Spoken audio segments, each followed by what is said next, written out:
Alas 3:38 ganihang hapon, nagpagawas og Thunderstorm Advisory No. 12 ang Visayas Pag-asa Regional Services Division sa DOST Pag-asa.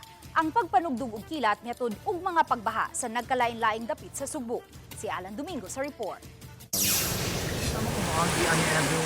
Lakip sa apektado tungod sa kusog nga pagbundag sa uwan ang malungsod sa Argao, Ronda Alcantara, Moalboal, City of Carcar ug San Fernando. Human ini may paggawas na usab og advisory ang DOST Pag-asa nga nagpahibaw nga masinati ang grabing pagbaha tungod sa kusog sa pagbundag sa uwan sa Kabisayan ug Mindanao tungod sa habagat. Sa Dakbayan Sugbo, makita ang daw halapad nga sapa nga mitabon sa kadalanan sa Santiago Street.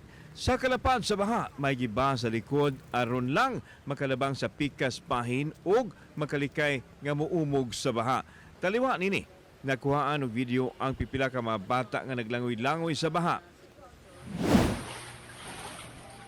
Sa video nga kuha ni Christian Villalon sa Ubos Pundok Basak Pardo, misulod na ang baha sa balay.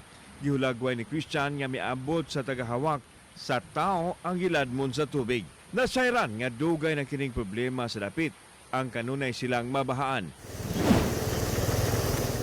Samtang sa video usab nga kuha ni Jeffrey Gunyabak, nakasinati usab pagbaha ang karsada sa Pardo. Nakabalda kini sa dagan sa masakinan ang paglawom sa tubig. Samtang nakuhaan usab og video ni Rona Baguio Sandoval ang kakusog sa bulog sa baha sa barangay Buhisan. Samtang sa laing video sa La Paloma sa barangay Tisa, makita usab ang daw lanaw sa tubig nga mibaha sa kadalanan sa dapit.